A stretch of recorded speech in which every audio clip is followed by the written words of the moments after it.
Hey guys, welcome back to another new video. आपका स्वागत है सैंडविक लोगो चैनल पे। तो आज हम लोग पढ़ने वाले हैं न्यूसेंस इन टॉर्ट। तो प्रीवियस वीडियोस में मैंने आपको डिफेमेशन के बारे में बताया था, उसके काइंड्स के बारे में, कितने तरह का होता है, उन दोनों के बीच में डिफरेंस क्या है। तो अगर आपने वो सारे वीडियोस नहीं देखे हैं तो आप जाके देख लो। मैं वो सारे वीडियोस का लिंक आई बटन में दे दूंगा और डिस्क्रिप्शन बॉक्स में भी दे दूंगा। तो चलिए स्टार्ट करते हैं आज के वीडियो को। और अगर आपने अभी तक मेरे चैनल को सब्सक्राइब नहीं किया है तो सब्सक्राइब आप कर दो, ताकि आपको और भी law of torts related videos मिलते रहे। तो चलिए स्टार्ट करते हैं आज के वीडियो। तो सबसे पहले हम लोग जानेंगे कि न्यूसेंस जो वर्ड है उसका मतलब क्या होता है। जो न्यूसेंस वर्ड है वो डिराइव किया गया फ्रॉम द फ्रेंच वर्ड न्यूर एंड द लैटिन वर्ड नोसेरे, जिसका मतलब आता है किसी को हर्ट करना या फिर किसी को एनॉय करना या फिर डिस्टर्ब करना। Nuisance has been defined to be anything done to hurt or annoyance of the lands, tenements or hereditament of another and not amounting to a trespass।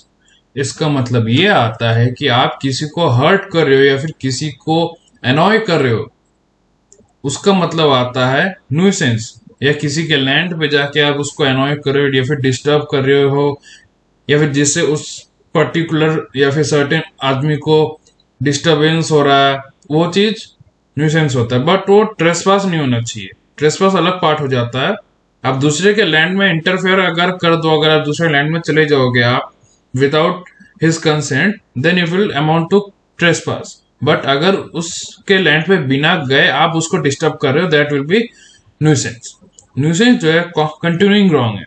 Continuing wrong का मतलब है it commonly consists in the establishment of or maintenance of some state of things which continuously or repeatedly cause the escape of obnoxious thing on the plaintiff's land।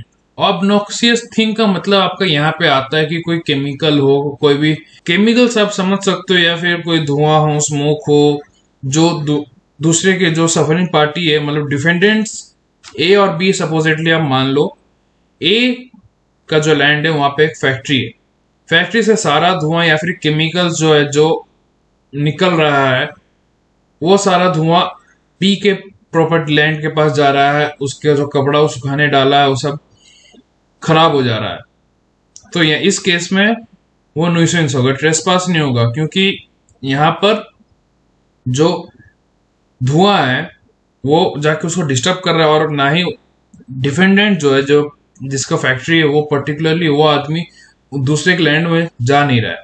Okay, तो यहाँ पे continuing wrong. Nuisance is incapable of exact definition. Nuisance का कोई exact definition होता नहीं, but law के purpose से इसको डिस्क्राइब किया गया है as an unlawful interference with the persons use or enjoyment of land or of some right over or in connection with it. Nuisance जो टर्म है ना, इसको बहुत सारे ज्यूरिस्ट लोगों ने डिफाइन किया है। तो पहला ज्यूरिस्ट का नाम आता है ब्लैकस्टोन। तो ब्लैकस्टोन ने डिफाइन कैसे किया है? Blackstone defines nuisance as an injury to the right of a person in position of property. इसको हम लोग धीरे धीरे पढ़ते हैं ताकि समझ में आए। ब्लैकस्टोन ने डिफाइन किया है nuisance as an injury to the right of a person. Injury to the right of a person, यहाँ पे आप ध्यान दीजिए, यहाँ पे किसी एक आदमी का जो राइट है वो वायलेट हो रहा है, इंज्योर हो रहा है। Okay, there is a violation of a right, violation of the right of a person. Person का एक प्रॉपर्टी है, उसका खुद का पोजीशन में है, to undistributed enjoyment of it and results from an improper use by another person. कोई और आदमी के इम्प्रॉपर यूज के कारण उसका राइट वायलेट हो रहा है। ओके, इसको हम लोग कहते हैं न्यूसेंस। ये ब्लैकस्टोन ने कहा था। अब सेलमन ने क्या कहा था? According to Salmon, the wrong of nuisance consists in causing or allowing without lawful justification the escape of any deleterious thing। deleterious thing और obnoxious thing मैंने आपको बताया, कोई भी केमिकल हो या फिर वाटर हो, smoke, smell, fumes, gas, noise, heat, negligence, किसी भी कारण से हो सकता है ये सब चीज। तो अगर ये चीज दूसरे के लैंड में चला जाता है without lawful justification, then it will amount to nuisance. और इससे क्या होगा? दूसरे जो प्लेंटिव सफरिंग पार्टी है उसके घर को डैमेज हो सकता है, उसके बाकी प्रॉपर लैंड को डैमेज हो सकता है ना। तो यही हुआ। अब हम लोग कुछ केस लॉज में आ जाते हैं। तो सबसे पहला केस लॉ, मैं आपको एक केस लॉ बताऊंगा, बाकी अगर आपको जानना हो तब बता सकते हो। तो जो केस लॉ मैं बताऊंगा वो है हेल्से वर्सेस ईसो पेट्रोलियम को लिमिटेड। तो इस केस में क्या हुआ था? In this case the defendants depot, इस केस में डिफेंडेंट का जो है उसका जो डिपो है वो डील करता था with fuel oil in its light from the chimney. जो चिमनी है, ये पूरे केस लॉ का अगर मैं समराइज करके बोलूं तो इसमें ये हुआ था कि एक लैंड है ए का, दूसरा लैंड बी का है। तो ए जो लैंड है, ए का जो लैंड है वो डिपो है, फ्यूल डिपो, जो डिफेंडेंट है, और बी प्लेंटिफ है। ओके, तो यहां पर ए का जो लैंड से जो फ्यूल, जो फैक्ट्री या फिर फ्यूल का जो डिपो है, उसका चिमनी से कुछ निकलता था, sulphate, acid smuts containing sulphate निकलता था, इमिट करता था, जो दिखता था कि वो गिर रहा है प्लेंटिफ बी के घर पे, गिर रहा है, उसके कपड़ों, जहां पे वो कपड़ा सुखाने डाल रहा है उसके कपड़ों को डैमेज कर रहा है, गाड़ी जो रखा है साइड में उसको डैमेज कर रहा है।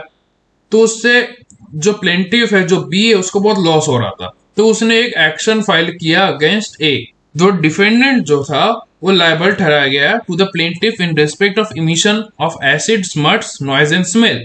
और साथ ही साथ रात को जब बी सोता था तब भी बॉयलर जो लगा हुआ था फैक्ट्री का, जो फ्यूल डिपो का जब बॉयलर लगा हुआ था, बॉयलर हाउस, वहां से बहुत रात को बहुत आवाज आता था। तो उससे नॉइज पोल्यूशन अलग बात, पर नॉइज आ रहा था जिसके कारण न्यूसेंस हो रहा था।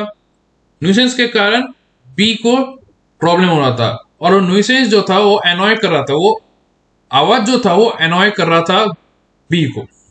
ओके, अगर आपको कोई डाउट आ रहा है तो कमेंट सेक्शन में बता सकते। और भी केस लॉज है, like Ramlal versus Mustafabad Oil and Cotton Ginning Factory and others, फिर Holly Silver Fox Farm Limited versus Emmet, Usha ben Navin Chandra Trivedi versus Bhagyalakshmi Chitra Mandir. तो अगर आपको ये सारे केस लॉस के बारे में और डिटेल में जानना है तो आप कमेंट सेक्शन में बता सकते हो। तो हम लोग बढ़ते हैं kinds of nuisance. Kinds of nuisance में आपको सिर्फ ब्रीफ में बता दे रहा हूं कि दो तरह के न्यूसेंस होते हैं, public nuisance and private nuisance. Public nuisance मैं आपको सिर्फ थोड़ा सा बता देता हूं, बाकी मैं आपको डिटेल में बाद में बताऊंगा। पब्लिक न्यूसेंस मतलब पब्लिकली आप मेजोरिटी जनरल पीपल को आप डिस्टर्ब कर रहे हो। ओके, जनरल पीपल जो आप रात को भी कर सकते हो, या फिर फॉर एग्जाम्पल मैं आपको एग्जाम्पल देता हूं, आपको समझने में आसानी होगा। पब्लिक न्यूसेंस का एग्जाम्पल आएगा कि एकदम रात को जब आप लोग सो रहे हो तो दूसरा आदमी जो है, पर्टिकुलरली कोई भी एक सर्टेन आदमी, वो बहुत लाउड म्यूजिक सुन रहा है, इतना ज्यादा लाउड है कि जनरल पब्लिक को डिस्टर्ब हो रहा है, और भी लोग जो आसपास है वो लोग एनॉय हो जा रहे हैं, तो न्यूसेंस हो जाता है, पब्लिक न्यूसेंस होता है। प्राइवेट न्यूसेंस कब होता है? प्राइवेट न्यूसेंस तब होता है जब कोई आदमी